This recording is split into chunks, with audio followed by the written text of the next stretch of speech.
On the point of uncontacted tribes, it's interesting to think about what kind of civilizations have there been. Yeah.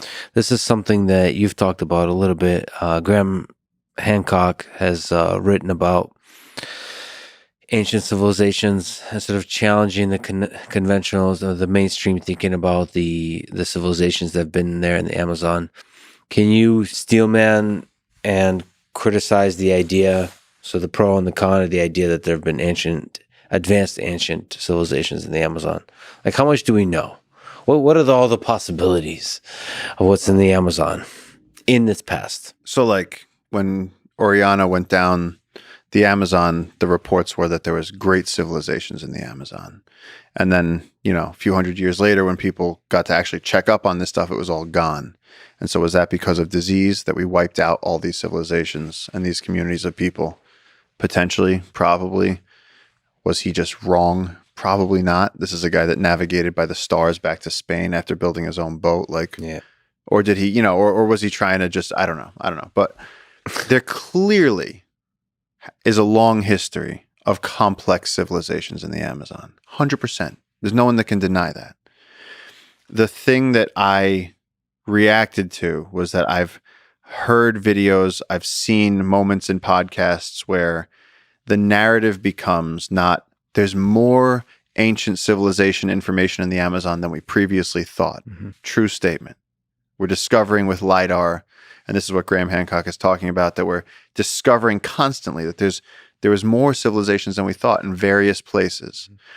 The place where I take offense is where they start to say that the Amazon, there's actually articles that are titled this, that the Amazon is a man-made garden, mm-hmm. which is not true. So the actual, which I think is a really different idea, that the entire ecosystem, everything we've been talking about, all the species, all the forestry and the different, just life, one of the most diverse ecosystems on Earth is initially created by humans. It's ridiculous. Well, it's not, first of all, it's unlikely, but it's not ridiculous. So we can't, there's no ridiculous in science. No. But the complexity of life is very difficult to engineer. The more you study about biological systems and so on, it's very difficult to create the kind of things that nature is able to do. That said, I don't know if you've heard, but the entire Earth, the world has gone through a pandemic recently. And everybody said, of course, it's natural origins. Yeah. Viruses mutate all the time. And nevertheless, it seems more and more likely that in this particular case, it was of an artificial origin, leaked from a lab. So humans are able to create stuff, sure. At least modern 100%. Technological genetic engineering. We made golden retrievers. Come on. You can't be that nice and that good looking. Used to be a wolf, yeah. But so that bothers you because it allows you to think that we don't need to preserve the Amazon. We can always engineer it. Yeah, exactly. Then this is just to me, that's a slippery slope. Like it's so quick from, I'm a fan of expeditions to find ecological ruins and to learn more about the ancient civilizations, to which I don't think is what he's putting out, is that then sort of like news articles, which I think they're trying to bait you, where they're going, was the Amazon man-made? And it's like, because then you're going to get a Brazilian president that goes, see what they said? It's man-made. So we might as well continue to engineer it and manage it. And it's like, there's such complex systems and interactions and such a giant web of life there that, at least in my opinion, mm-hmm. is clearly one of the most authentically natural things. And again, are there things that we've engineered? Did the uncontacted tribes, sometimes they have banana plants that they've stolen, and we could see it from the air that they have banana plants. We made banana plants. That's engineered by us. We know for a fact. So agricultural engineering and stuff like that. But suggesting that the Amazon basin, it's just a weird way to think about it. I've just heard people dismiss the protection of the Amazon based on the fact they're like, oh well, if people made it and it's such a giant leap from 0 to 100, is there slash and burn that the ancient civilizations did? Of course. Are there areas that were affected by people? Of course. I just get worried when we start talking about it was a man-made thing. Yeah, hear you loud and clear on that. And I personally think that's completely separate from wondering about what the ancient civilization have been able to accomplish. Oh, sure. It's almost really sad because if all the humans on Earth die now, how long does it take before all signs of humans ever existing disappear? Ooh. For the most part. From an alien perspective. What timeline are we talking about? I mean, there's like 100,000 years. Like it could be less. It could be less. It could be like a few thousand. Because 100,000 is complete destruction. 100,000 is like nothing. But then it could be in just a few hundred years. It starts becoming. The government of the alien civilization is gonna have to pay quite a bit of money to do the research to find, because they're gonna find other life first. They're gonna find the dolphins and the fish and so on. They're gonna find the trees. Maybe the trees are the interesting thing. Sure. The buildings are not that interesting. They crumble. Like the humans. But there must be examples of cities that have been left unattended for a few decades, and like how quickly the plants push up through the street and everything starts to get broken down. If you really look, you'll be like, oh, there's some interesting geometry here for the buildings and so on. But most of the computer stuff, all the stuff of the past 100 years, the airplanes, all of that, all the technologies, all of the paperwork, all the hard drives that store all the information. I want to actually know how long it takes like a 747 to like biodegrade. Like how long, if you just leave it there sitting on the runway, society stops. Yeah. How long does it take for that thing to disappear? Like that's completely a weird one. Versus to a point where it's unidentifiable might be different. But sure. I mean, the point I'm trying to say here is, as you've brilliantly put, the Amazon churns. Yeah. Oh yeah. And the fact that I wonder throughout its history, what are the peaks of the awesomeness?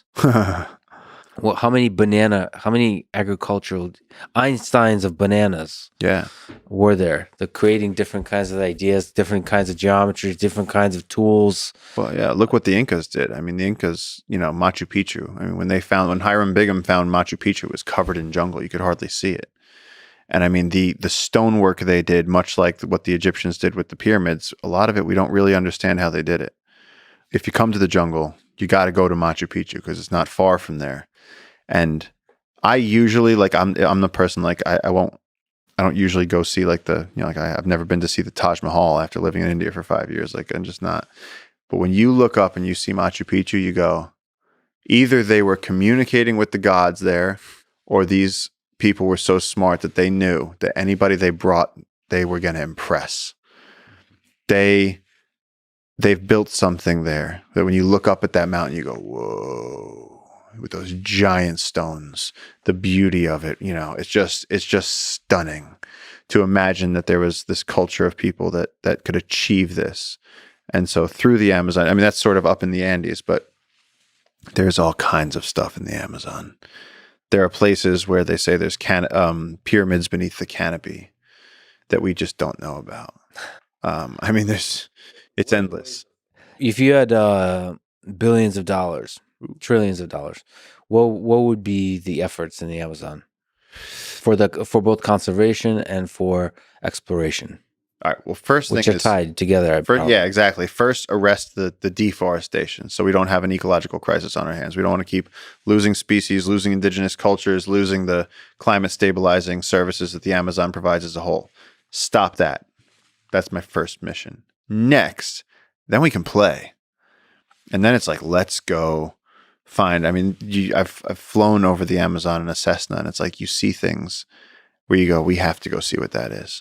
Weird lakes, or shapes in the jungle that don't make sense, that are strange, and like. So even at that level, you can see weirdness. You can see different.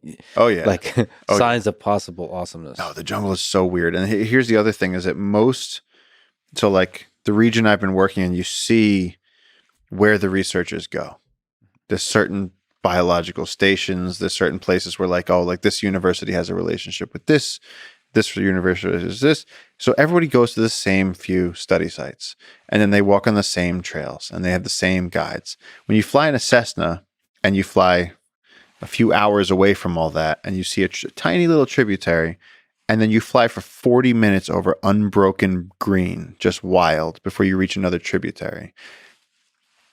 Even if somebody could survive going up that tributary, had the expeditionary expertise and the ability to survive getting shot at by arrows, if they could get up that tributary, now go cut perpendicular into the jungle, which I don't do on the solos. You can never, don't ever leave the river.